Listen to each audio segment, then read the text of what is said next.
That brings us to the public comments. We'll open it to public comment. Yes. David Galway. I want to, I've been very respectful, I try to be very respectful at these board meetings, but I have never ever experienced the conduct of an attorney giving opinion, personal opinion, and personal attack on an individual that does a civic duty, does a constitution, does their best effort because they think something's wrong, and you're going to go and attack them. Express your opinion. All your duty. Excuse me, it's my public comment. It's my public comment. You got your opinion. I'm going to express mine to you right now. You can do it in a civil talk. Okay, that's fine, and I will. But my point is your duty is to advise this of legal precedent, not express your opinion. And this board sat here and took that with absolutely a blank face. There was nothing wrong on your point. It is beyond my comprehension how you guys can conduct. And I'm going to, Mr. Ashton, you guys are corrupt. You guys want your board to be, you guys want to rubber stamp this thing. You don't want anybody in these positions that's going to bring up any opinion, anything that contradicts what the group wants to do. So you guys better start thinking, because there's going to be a lot of scrutiny. And Mr. Attorney, you owe everybody an apology, and especially Ms. Elistad. I thought he mentioned in this talk. He was talking about a newspaper. Yes. Couple things real quick. One Name, is please? George Rapson, Thank you. again, still. Okay. This, I understand. This is with respect to the financial statements that are placed on everything in public. A balance sheet is a snapshot of the financial situation a organization is at any given time.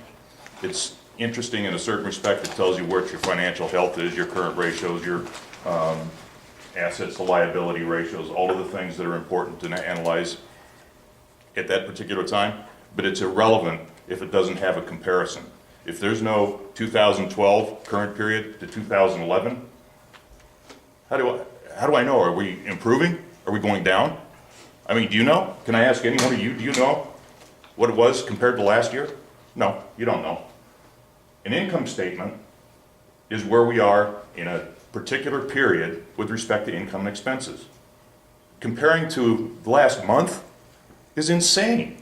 You're in a seasonal business. Your power usage is in the summer, right? Am I wrong? I'm not a power guy, but that's where it is. And to compare September to August, what relevance is that? Absolutely none. August to this year, August to that year would be relevant. September this year to September last year would be relevant. I'm suggesting the financial information that you guys put out is useless, pretty much. That's one. And number two, with respect to the bonuses, the arguments were great. I absolutely agree with Mr. Featherston, absolutely agree.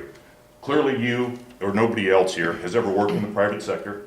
You've been, or had blinders on for the last 5 years with respect to healthcare cuts, Christmas parties, bonuses, layoffs. You're insulated. These guys, they've got a job. I'm sorry. They have a great safety record. God bless them. Good for them. Good for you. But that's the most inane logic I've ever heard. Because we've saved some costs by cutting their health, we can give them more back. So in essence, let's just raise the rates to the customers to pay for all of this stuff. His exorbitant salary, you guys, and let's just keep the employees fat, dumb, and happy. Let's not piss them off, whatever we do. Let them go find a real job.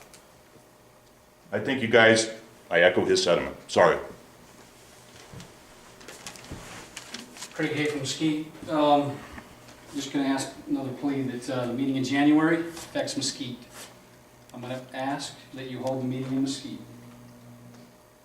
That's just a request. Already budgeted, you know. No offense. I sat on a board a while back, okay? And I was usually the lone vote, 4-1 on a lot of occasions. I heard the same arguments, I heard the same thing, okay? I'm not going to say on the record where that was, but I can't get an audience with a lot of those board members now, because I was the odd man out. I didn't know what I was talking about. Major problems now, financially, legally, morally, ethically, and everything else. I am neighbors and friends, you guys have great employees. With a lot of all of your employees. It's not about the employees. And Mike, I appreciate your comments. Doug, I appreciate your vote, you too. 4.5% increase. It's the ratepayers that write the checks, keep the lights on. And I'm telling you folks, if we don't wake up, you're going to be doing a 4.5% rate increase every month.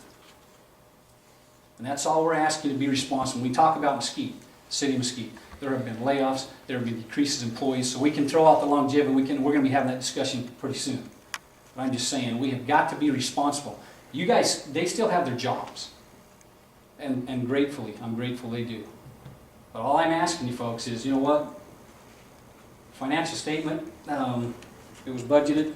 When was the budget for the 4.5% rate increase? I think that's probably been on the books for a while too. But, you know, you can only go back to people so long, Mike. I understand, it's about being responsible. And if we're going to talk about those kind of things, I'm going to ask again, the one in January in Mesquite, I'm going to ask in a respectful way that we put the backup material so the citizens can be informed. I don't see anything wrong with that. You guys all ought to be busting your humps to see that the public has the information. I cannot understand that. And an opinion from the Secretary of State or the AG's opinion on term limits? Come on, was that ever requested from here? I would like an answer from that if there was ever a request, specific. Yes, there was. And was there a response? No, we're not allowed to receive, according to the AG's office, we're not allowed to receive opinions. And there was a question about term limits, and it just kind of was fine? Is that what the opinion was? We've dealt with term limits for years in this here. We've done the research, we've talked about it for a long time. You have been to the board meetings, sir. I understand, but I paid attention. I've asked questions back in the court days and all that, okay? I have asked questions. Not a lot of response. I'm asking to put the information, the backup, so, I mean, come on. You want the public to be involved? Thank you. Thank you. Barbara Ellisted, Mesquite Citizen Journal, editor and publisher.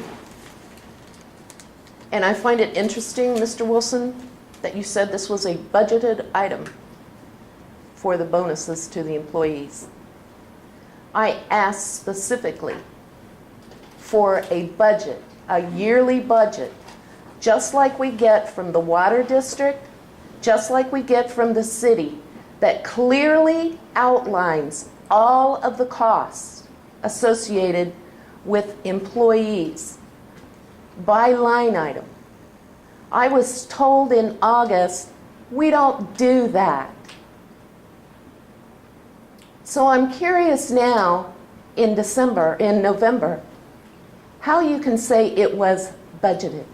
And at what point do the employees and all of you who get $500 a month for basically raping the ratepayers, when are all of you going to take your share of cuts like you made every one of us take cuts in some of our budget when you implemented a rate hike last month? And specifically, when is Mr. Delmar Latham going to take a cut in his pay because the pay raise that you guys gave him in 2010 to set him up for retirement would pay those employee bonuses for 4 or 5 years? 10 years. But you set him up. I have documentation to prove from a board member who said, we did that pay rate, Latham's pay hike in August. We made it retroactive to July 2010 so that he could have his retirement package. That's what you guys just gave us a 4.5% rate hike for? Every one of you should just be ashamed. Every one of you should follow Craig Anderson's lead and resign and put people on this board who care about the ratepayer instead of your own pockets. It's unconscionable what you people are doing. And if I'm not done with my 3 minutes yet, you let me know, because I got a few more things to say. And I hope all of you are about up, because all of the ratepayers are fed up with what you're doing and not doing. Do we have any other? Just one more. Was a public employee, and I started out with NDOT back in 1971 at $3 an hour. 30 years later, I was a supervisor over a 9-man crew, and I retired at $43,000 a year. I hear people on this board talk about how dangerous their job is. I think our job was a lot more dangerous than what they are, climbing up poles and stuff, sitting out there dodging cars on the freeway. So that don't get anywhere with me. These people that work for I know a lot of them, they're good people, they're hard workers.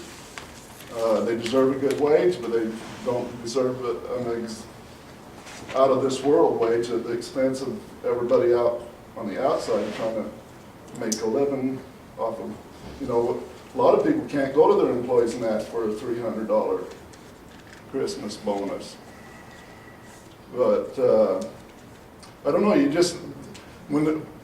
if one of them quits, see how many people line up for that job, see how bad the jobs are. I appreciated his comment. You need to look at, who's footing the bill on this stuff. I mean, you just can't keep writing checks and then asking the ratepayers to balance the budget. I mean, a good pay is a good pay, but you guys are going a little bit overboard.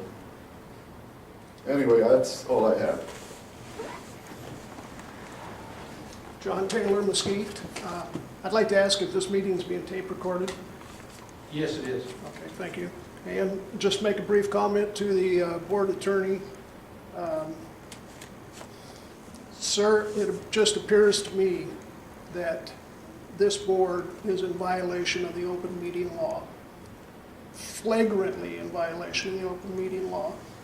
By the chairman's own admission, when he received notice of Craig's resignation, everybody contacted everybody else to find a replacement for Craig.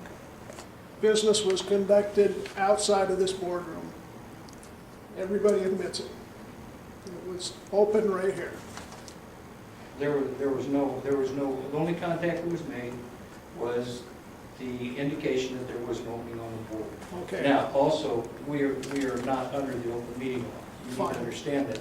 Fine. And this appointment of Mr. Miller, that was a big mistake. The guy isn't even here. Yeah. We don't even know who he is. You know, some of them have to work for a living, Yeah. so he's We at all- work. So do I. Everybody here has to work for a living. So, business is being conducted outside of this room. That's not what the public deserves. They want to know what's going on. You guys are elected officials. Elected officials, public officials. City Councilman George Rapson, kind of a public official, asked you for a copy of the background material a few minutes ago. Nobody gave it to him. Where is the background material? The public deserves to know. And Mr. Attorney, are you giving these guys any kind of legal advice? Because it appears they're not listening to you. Thank you. Anything? Is there anyone in Mesquite that wishes to speak? No comment. Okay. We are now selecting a board meeting location for next, it will actually be for the January. I don't believe we're going to meet in December. Is that correct? Does anyone? That's board preference, obviously, unless there's some issue that needs to be dealt with, action item, I don't foresee any need for that. Wishes of the board. No. Okay. So we need a date in January.